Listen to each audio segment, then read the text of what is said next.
Bab 886, walaupun kamu dijual, perusahaan juga tidak akan dijual. Mereka langsung berjalan ke depan Tokia dan menyapanya dengan hormat. Permisi, apakah kamu Nona Tokia, penanggung jawab perusahaan?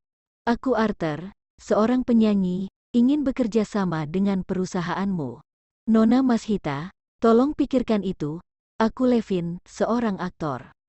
Aku sangat tertarik dengan potensi pengembangan SBS Media, dan ingin menjadi mitra strategis perusahaanmu, berharap Nona Mashita bisa memberiku kesempatan. Aku Noah, seorang sutradara dan aktor, aku sedang mencari operator pengembang untuk drama serial aku. Jika Nona Mashita tidak keberatan, kita bisa mengembangkan drama serial bersama. Aku Gilang, seorang sutradara. Tokia dan Liam membeku di tempat, mereka sangat terkejut. Waduh, situasi macam apa ini? Ini semua adalah aktor dan bintang paling terkenal. SBS Media yang begitu kecil, bisa bekerja sama dengan salah satu di antaranya, itu karena berkat dari leluhur. Tapi sekarang, mereka semua datang kemari, ingin bekerja sama dengan SBS Media. Aku sedang bermimpi. Aku pasti sedang bermimpi, Recha menjentik kepala Tokia. Bodoh, kasih kamu 2 triliun, kamu masih ingin menjual perusahaan? Tokia, walaupun kamu akan dijual, aku juga tidak akan jual perusahaan. Recha, mata duitan, Aldo dan yang lainnya memohon pada Marcel, agar membiarkan mereka pergi. Sekarang, beberapa orang ini sangat menyesalinya. Awalnya, mereka bekerja dengan baik di SBS Media, tapi malah dihipnotis oleh Aditya, keluar dari SBS Media, dan melawan Recha. Aditya juga menjanjikan mereka masa depan yang cerah. Tapi sekarang, jangankan masa depan yang cerah, nyawa masih bisa diselamatkan atau tidak, masih tidak tahu. Aditya membuat mereka menderita. Marcel menghela nafas. Hei, aku katakan sejujurnya pada kalian. Kali ini Master yang meminta aku untuk menyelidiki masalah ini secara menyeluruh. Apa? Master Aldo dan beberapa orang tercengang di tempat? Diawasi oleh Master, kepala mereka tidak akan cukup untuk dibunuh. Aldo menangis dengan getir. Jenderal Marcel, kamu harus menyelamatkan kami. Kami selalu melakukan hal-hal sesuai dengan perintahmu, kamu tidak boleh menindas kami. Marcel berkata, jangan khawatir. Aku bukan orang seperti itu. Dini hari nanti, aku akan mengendurkan kewaspadaan dengan sengaja. Saat itu tiba, kalian menyelinap keluar dari penjara. Aku akan mengatur orang untuk menjemput kalian, lalu antar kalian ke Southeast, kemudian kasih kalian masing-masing $1 miliar. Baik, baik, beberapa orang menarik napas lega. Tidak masalah ada uang atau tidak, asalkan bisa menyelamatkan hidup saja sudah cukup. Marcel meninggalkan ruang penjara dan berkata kepada wakil, Aldo dan yang lainnya akan melarikan diri dari penjara malam ini, saat itu tiba bunuh semuanya. Ingat, jangan biarkan hidup, wakil. Aku mengerti. Orang-orang ini tahu terlalu banyak, jika mereka masih hidup, hati Marcel tidak akan pernah merasa nyaman. Setelah selesai mengatur, dia kembali ke rumah keluarga Johar. Melinda sudah memberitahu Aditya seluk-beluk masalah ini. Saat ini, Aditya mengerutkan kening. Marcel berkata dengan suara pelan, Ayah, aku selalu merasa bocah bermarga Valkyrie tidak sesederhana itu. Kita dan keluarga Valkyrie sudah menyerang Recha beberapa kali, tetapi setiap kali kalah tanpa alasan. Aku selalu merasa, ada sejumlah kekuatan besar yang tersembunyi di belakangnya. Bahkan bisa mencapai ketinggian seseorang seperti Master. Jika tidak diperlukan, kita jangan bermusuhan dengannya. Aditya menghela nafas, hei, yang bisa jadi duri di mata Old Master, mungkinkah orang biasa? Tapi kita sudah berjanji pada Old Master untuk menyingkirkannya. Jika kita berhenti begitu saja, Old Master tidak akan mengampuni kita. Marcel berkata, Ayah, apakah ada cara yang lebih baik? Aditya berkata, ada satu trik dalam seni perang, yang namanya gerilya. Menurut situasi saat ini, memaksa Recha keluar dari ibu kota secara langsung, agak tidak realistis. Jadi, kita akan memakai trik gerilya untuk menyingkirkannya, Marcel. aku ingin mendengar detailnya. Bab 887, Strategi Gerilya, Aditya, Basecamp Recha adalah Tomota Group di Provinsi Omada. Kamu bawa orang pergi serang Tomota Group, demi menjaga Basecamp, Recha pasti akan meninggalkan ibu kota dan kembali ke Provinsi Omada. Aditya dan Marcel berbisik sejenak, memberitahu Marcel tentang rencananya. Mata Marcel berbinar saat mendengar ini, luar biasa, benar-benar luar biasa. Aku percaya langkah ini pasti akan memaksa Recha keluar dari ibu kota. Aditya berkata, selain itu, kamu cari cara agar Mariam keluar dari penjara. Marcel mengerutkan kening, ayah, kenapa mau selamatkan Mariam? Kamu tidak takut dia akan bangkit kembali dan mengambil gelar kepala keluarga Valkyrie lagi? Aditya, jangan khawatir, dia tidak berani, karena sudah mengirimnya masuk ke dalam sekali, maka tentu saja bisa mengirimnya masuk untuk kedua kalinya. Aku selamatkan dia, bukan secara cuma-cuma, aku ingin dia membantu kita menghadapi Recha bersama-sama. Ini adalah pendekatan dua arah. Aku percaya kali ini meskipun Recha ingin membantah juga tidak bisa. Marcel mengangguk, baik, lakukan sesuai dengan yang kamu katakan. Hari itu, Marcel membebaskan Mariam dari penjara dengan jaminan. Lalu bawa dia ke Provinsi Omada. Setelah tiba di kota Geffen, keduanya bertindak secara terpisah. Marcel pergi ke kawasan wisata Desa Madrun di bawah naungan Tomota Group. Mariam langsung pergi ke markas Tomota Group. Recha dan Tokia tidak tahu tentang gerilya keluarga Johar. Keduanya sibuk mempersiapkan proyek film besar bertema militer. Hanya saja Recha tiba-tiba mengetahui bahwa keluarga Johar telah membebaskan Mariam dari penjara dengan jaminan.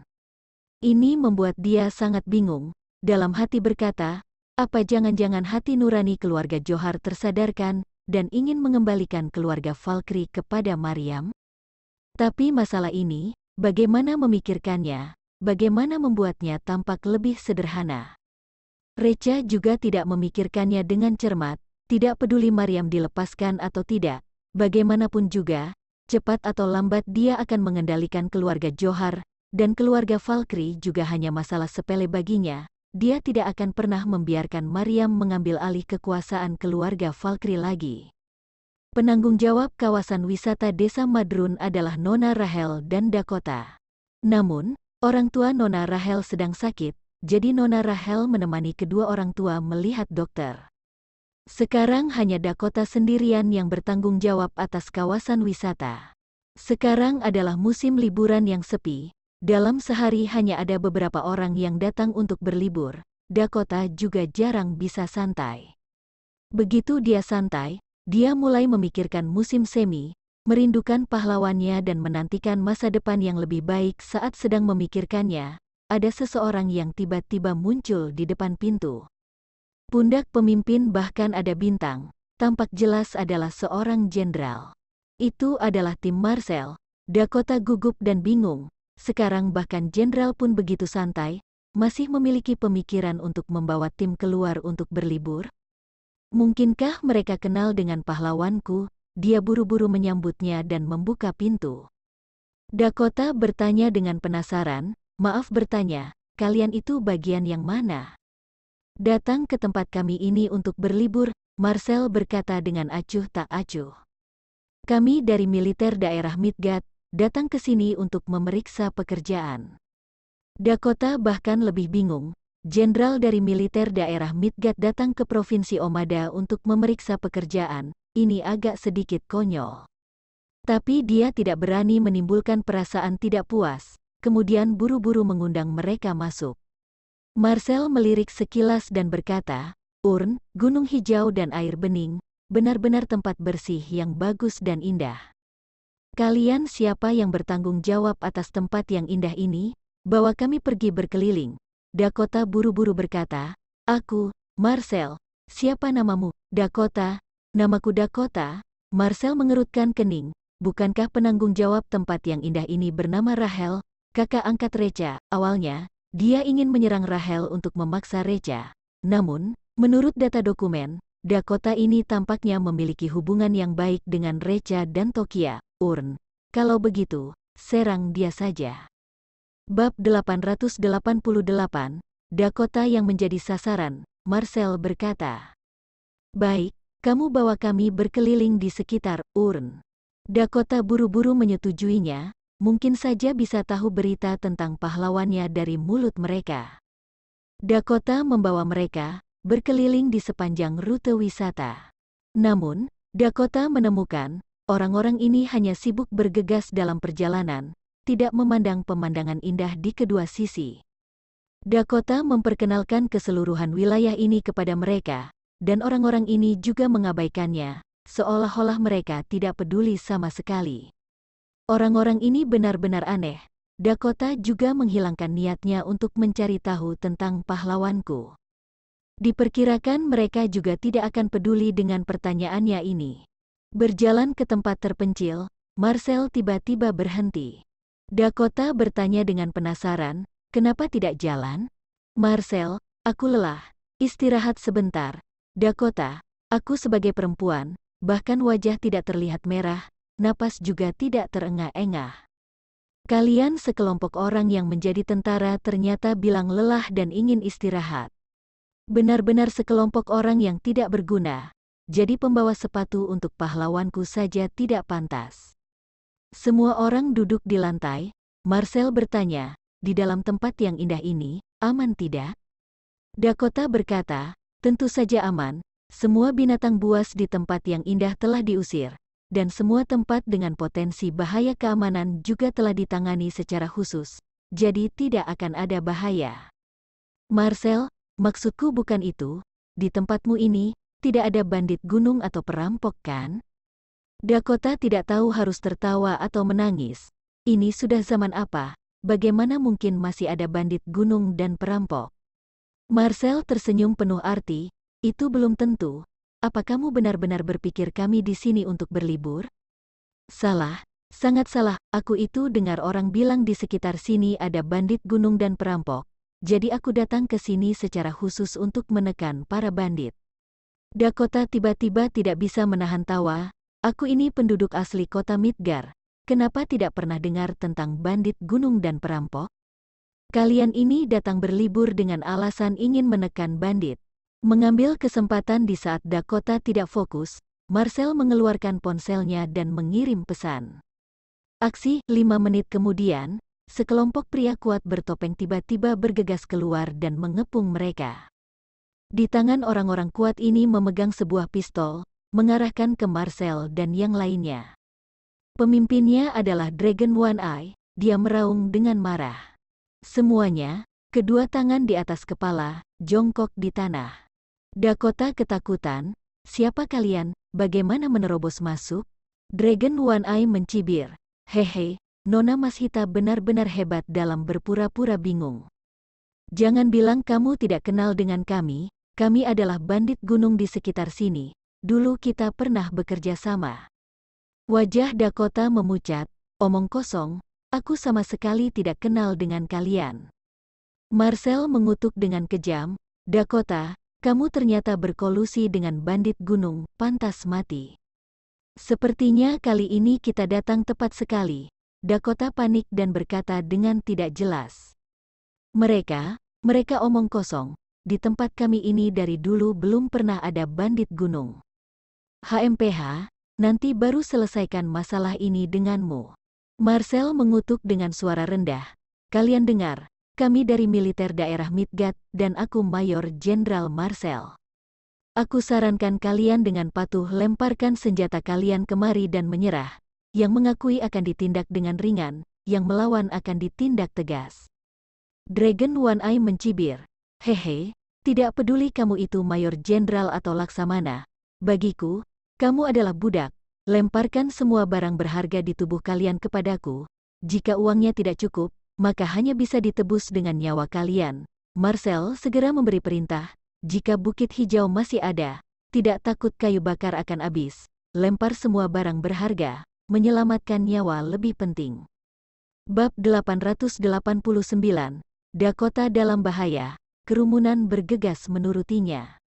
Setelah bandit gunung menyimpan semua barang-barang berharga, Dragon One Eye memandang Dakota dengan ekspresi mesum. Nona Mashita, beberapa saudara sudah beberapa bulan tidak makan daging. Tolong bantu layani mereka beberapa orang dengan baik. Setelah melayani beberapa saudara dengan nyaman, akan ada imbalan yang sangat besar. Wajah Dakota menjadi pucat karena takut. Sekelompok bandit gunung ini adalah sekelompok tuan yang makan daging tanpa memuntahkan tulang dirinya, lebih baik mati daripada jatuh ke tangan mereka. Dakota berteriak dengan putus asa, "Jangan, aku akan memberi kalian uang, aku akan memberi berapapun yang kalian mau." Namun, Dragon One Eye tidak mendengar penjelasannya, langsung mengangkat Dakota. Dakota berteriak putus asa, "Jenderal tolong, Jenderal tolong." Marcel dengan marah berteriak, "Turunkan dia, kalau tidak, aku jamin akan meratakan puncak bukitmu." Dragon One Eye, berhenti, jika berani maju selangkah saja, aku akan mengambil nyawamu. Marcel melangkah maju tanpa ragu-ragu, mengabaikan hidup dan mati rakyat, prajurit macam apa itu? Boom, Dragon One Eye tanpa ragu-ragu melepaskan tembakan, menembus paha Marcel. Marcel berteriak, langsung berlutut di tanah. Dragon One Eye mencibir dan pergi. Bawahan Marcel ketakutan dan buru-buru mengepung Marcel. "Jenderal, apa yang harus kita lakukan sekarang? Apa perlu mengundang bantuan?" Sekelompok bandit gunung ini terlalu merajalela dan harus dibasmi. Marcel buru-buru melambaikan tangannya. "Jangan membuat pergerakan yang terlalu besar. Jika membuat sekelompok bandit gunung kesal, mereka benar-benar berani membunuh sandera." Dia mengeluarkan ponsel, menelepon Recha, dan bertanya, "Recha, nyalimu cukup besar." Recha tidak merasa terganggu, "Katakan saja langsung."